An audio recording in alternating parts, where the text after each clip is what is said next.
Sekarang Arit. Jadi hari ini saya di rumahnya Pak Yono. Nah, ya toh, lagi kontrol seperti biasa sapi bunting. Tuh, mulai dingklang. Jadi menunjukkan gejala hipokalsemia dan hipomagnesemia.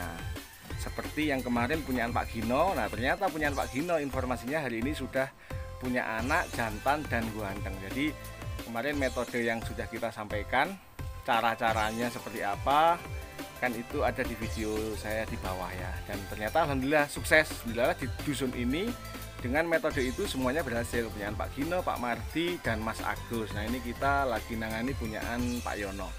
Nah, cuman video saya kali ini tidak membahas tentang itu.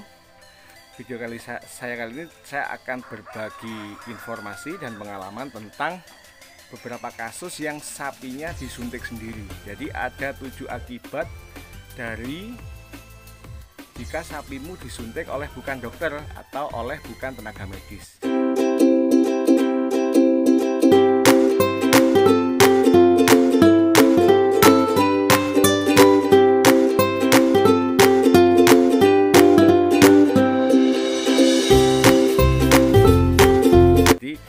Video ini bukan dalam rangka menyalahkan atau melarang ya.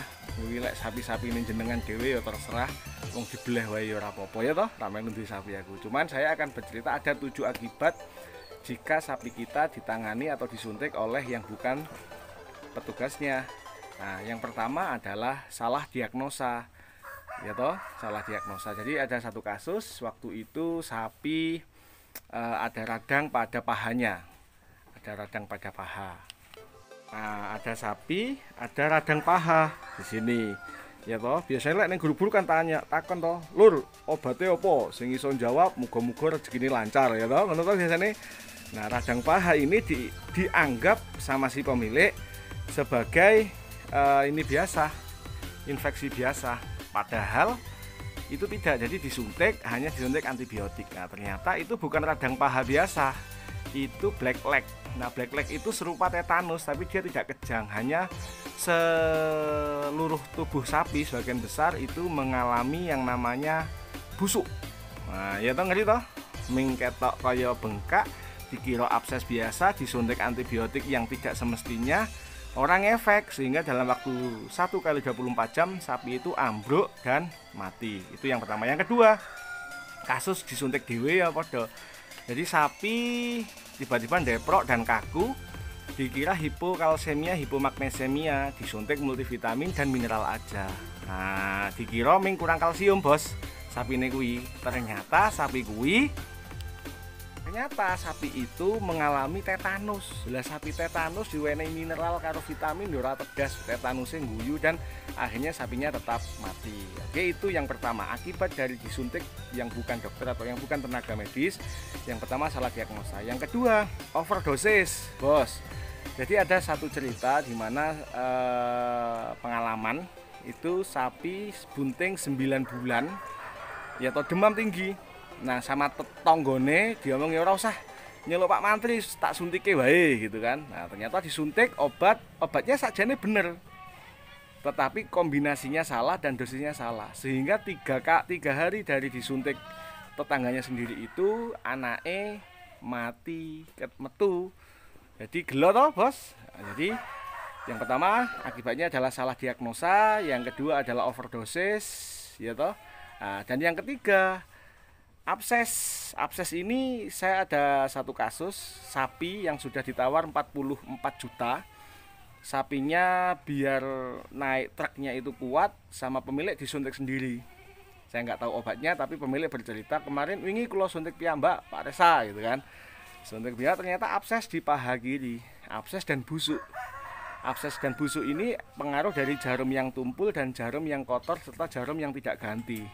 Ya, itu sehingga pengobatan yang kita berikan akhirnya nggak ngefek, dia tetap dingklang, pahanya tetap busuk, dan yang sapi yang seharusnya laku 44 juta dituku namung 19 juta, Bos ya, abses. Oke. Dan yang keempat adalah cacat permanen. Nah, kenapa kok bisa cacat permanen? Gini Pak Bos, jadi obat itu ada banyak macam, ada yang berupa cairan, ada yang berupa suspensi, itu juga cairan ya, ada yang pembawanya itu minyak. Jadi karakter obat yang berbeda-beda ini itu teknik injeksinya, ukuran jarum, lokasi injeksi, dosis per injeksi itu juga nggak sama, berbeda.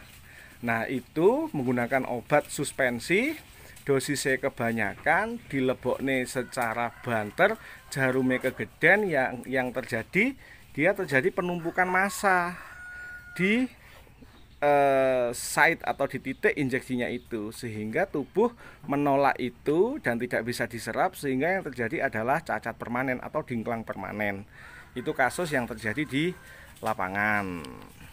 Lalu yang kelima, akibat jika sapimu atau hewan ternakmu itu disuntik oleh yang bukan dokter atau yang bukan tenaga medis, resistensi bakteri, ya toh. Jadi bakteri itu ada bakteri gram negatif, bakteri gram positif, ada bakteri aerob, anaerob, dan berbagai macam karakter yang lain. Tidak semua infeksi itu selesai dengan antibiotik spektrum luas. Bayangkan jika sekali sakit sapi kita ini, ya toh, itu ada beberapa macam bakteri. Ada yang bakteri dilalah resisten, ada yang bakteri peka dan tidak peka. Nah, jika kita mengobati misalkan sapi kita ada infeksi paru-paru, ada infeksi saluran pencernaan, ternyata diinjeksi hanya dengan satu macam antibiotik yang itu tidak ngefek ke paru-parunya, sehingga yang terjadi adalah kondisi pernafasannya tidak sembuh dan kemungkinan besar terjadi resistensi bakteri.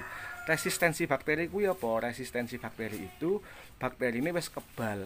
Jadi biasanya diinjeksi sekian miligram per kilogram berat badan itu sudah mati, ini tidak ada. Sehingga kita kadang begitu manggil dokter, dokter memberikan memberikan tindakan itu sudah nggak ada efeknya.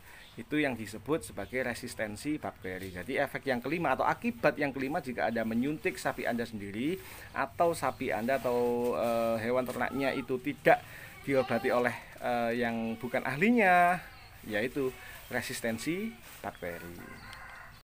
Nah, laskar karet beras-beras dimanapun Anda berada, saya tak benak ke sak.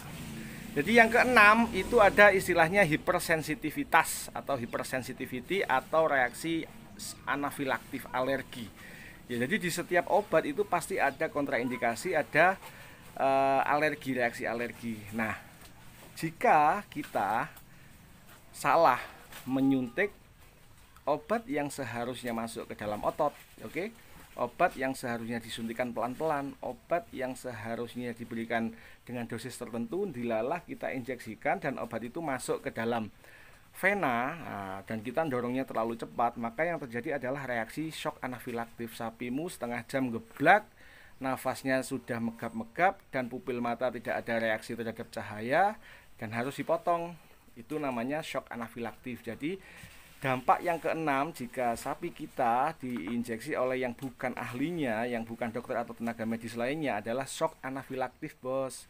Semuanya di manusia juga ada. Makanya dalam setiap tindakan medis manusia ada tanda tangan. Antisipasi apa? Adanya reaksi alergi dari pemberian obat. Dan yang ketujuh, ini yang harus hati-hati.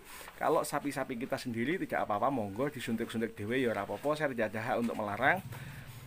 Nah, jika Anda bukan seorang dokter, Anda bukan seorang tenaga medis, dan Anda memberikan layanan injeksi kepada tetangga, kepada saudara, waspada ada pihak ketiga yang tidak senang. Jika Anda melakukannya dan tidak sembuh, bisa dilaporkan. Dan sekarang sudah ada otoritas veteriner, sudah ada undang-undangnya, dan itu bisa dipidanakan. Oke, Laskar Ngarit, sekali lagi video ini saya hanya berbagi pengalaman yang terjadi di lapangan selama ini. Semoga video ini bermanfaat. Saya tidak ada hak untuk melarang Anda. Silakan Anda lakukan, silakan tidak Anda lakukan. Sepodo gedene ya toh. Cocok digawe, ora cocok ora digawe ora apa-apa. Sekian video dari saya, Laskar Ngarit. Semoga bermanfaat. Assalamualaikum warahmatullahi wabarakatuh. Merdeka.